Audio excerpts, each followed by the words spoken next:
man imam Babacar boobu gëw ma ko parce que li ma gëm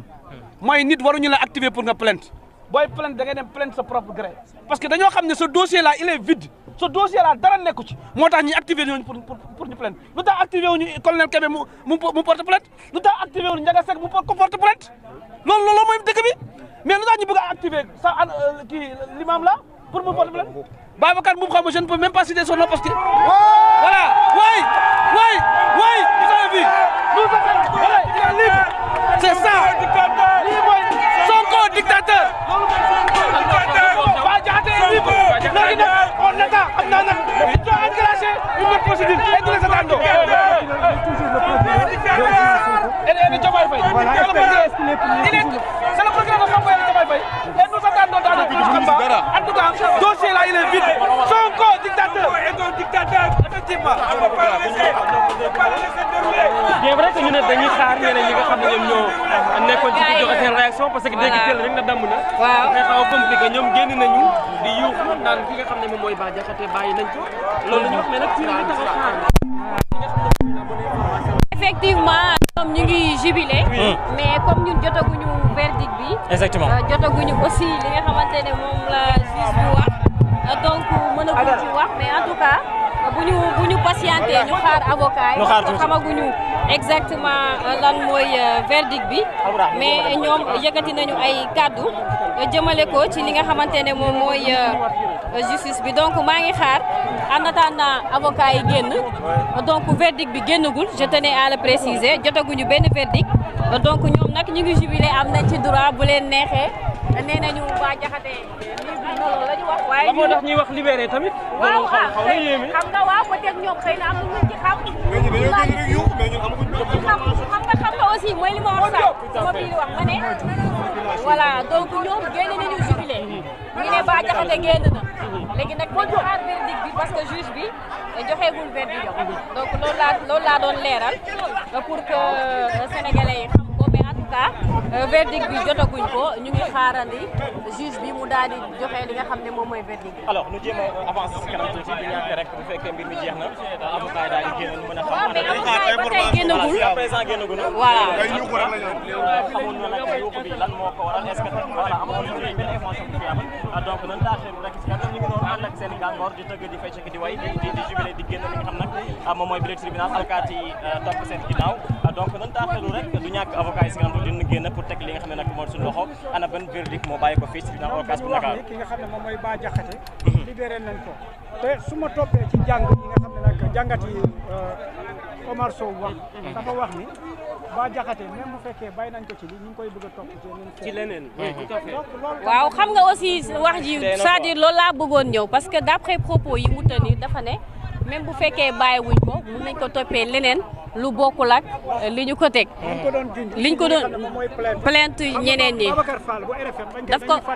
waa ak Ababacar Mbuub. Ababacar Mbuub bi nga xam ne tam. dafa plainte woon Bah Diakhaté moom tamit mi ngi woon dig donc yooyu yëpp dañ koy bàyyi xel mais en tout cas ñoom ñu ngi jubilé mais ñun fi ñu taxaw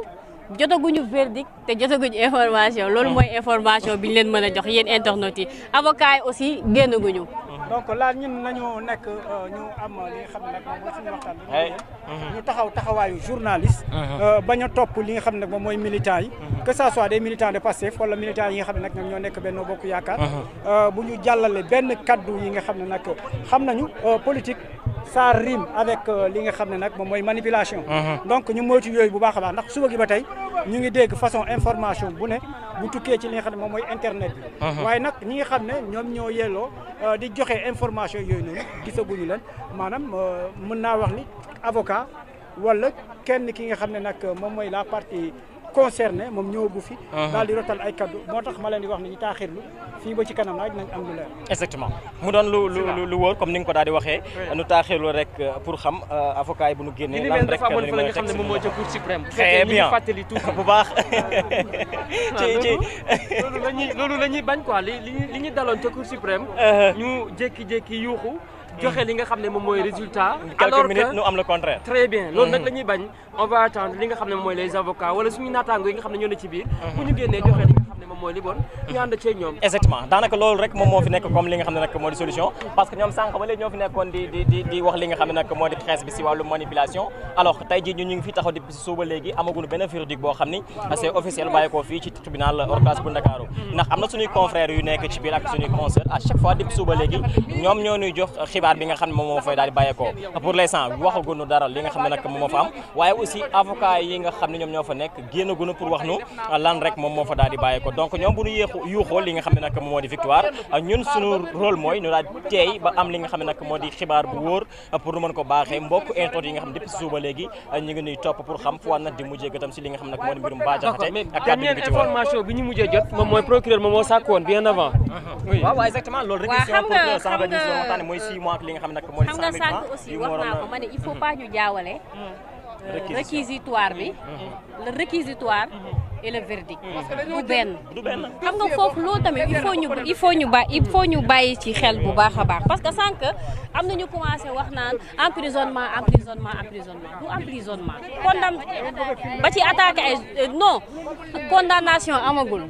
comprendre ngeen condamnation amagul juge bi waxagul maanaam il faut ñu leeral donc procureur moo ni procureur nee na mu ngi sàkku procureur moo ni li mu bëgg damay répéter li procureur wax ñu tëj Bah Diakhaté ak imam bi 6 mois prison ferme amende 100 000 francs loolu la procureur wax léegi nag li procureur wax ak verdict bi bokkul maanaam procureur dafa sàkku léegi nag juge bi moom mooy jël ci intime conviction élément bi partie défense bi wax élément bi partie civile bi wax ak procureur bi li mu wax mooy parquet bi ci lay sukkandiku pour trancher mais fi ñu nekk nii ñun jotaguñ fi benn information buy wax ne Bah Diakhaté tëj nañ ko wala libéré nañ ko jotaguñ ci benn information léegi nag emprisonnement bi ngay dégg nag loolu réquisitoire la boo xam ne procureur ak a sàkku ñu ngi xaarandi justice mu xool moom lan lay dogal donc loolu aussi pour andi ay leeral léegi ci côté boobu léegi nag suñu naataangoo yi nga xamante ne ñoom ñu ngi si biir ñu ngi continuer di coordonner ak ñoom donc liberté Bah Diakhaté ñun ñi fi toog de wax dëgg yàlla jotaguñ ci ñi nekk ci salle bi aussi sama naataangoo bi bind naa ko texte di ko laaj ni ko am na information bu ñu jot fii est-ce que c'est avéré mu ne ma moom bindaguma tontuguma donc comme depuis sànq ba tey ñoom ñu ngi ci biir salle bi génnaguñu donc ñun ñu ngi leen di xaarandi ñoom bu ñu génnee peut-être li ci mënti am dinañ ñu ko wax maanaam ñu taaxee doon nañu xool yi ciy dugal naam ñoom yuuxu nañu ñu ngay jubilé ba daal di dem ñu nag ñu ngi xaar ba léegi ñi nga xam ne ñoom ñooy des avocats wala sax suñu naataangoo yi nga xam ne ñoom ñoo ñu toogal foofee nga xam ne moom moo ci biir li nga xam ne moom mooy la bonne information fàttaliwaat itam ñi ngi ci tribunal ba léegi ci procès ki nga xam ne moom mooy Bah Diakhaté ak ki nga xam ne mooy imam Cheikh Tidiane Ndao waaw mi ngi noonu ba tey jusqu'à présent ñu ngi taxaw di taaxilu rek procureur ki nga xam ne moo di juge bi excusez-moi lan rek looy daal di atte jëmale ko ci li nga xam ne nag moom mooy ci dossier Bah Diakhaté ak ki nga xam ni moom moo di imam Ahmed Ndao est-ce que dafay topp réquisition bi nga xam ni réquisitoire bi nga xam ni moom la procureur daa di wax wala rek dafay daal di joxe li nga xam ne nag moom mooy le contraire en tout cas ñun comme que ñoo fi nekk depuis 8 heures ba heure bi daanaka li des moom bëreetu pour rek nu mën a baaxee mbokk internautes yi nga xam ni ñoom ñooy boobelee xibaar xam nga léegi-léegi rek ñoom dañoo daal di yuuxu daw génn li nga xam nag mooy tribunal bi wax ni Bah Diakhaté libéré nañ ko ci noonu gi aussi am na yeneen xibaar aussi yu ñuy confirmer que ni loolu gën am na en tout cas li si gën a wóor mooy nu taxaw xaar ba ñi nga xam ñoom ñoo nekk ci biir salle bi moo xam suñu confrère wala suñu conseil yi nekk foofu wala avocat yi nga xam ne ñoom ñoo yor boobulee dossier nu génn wax nu carrément mbir mi nii ak la demee juge bi si la sukkandiku pour rek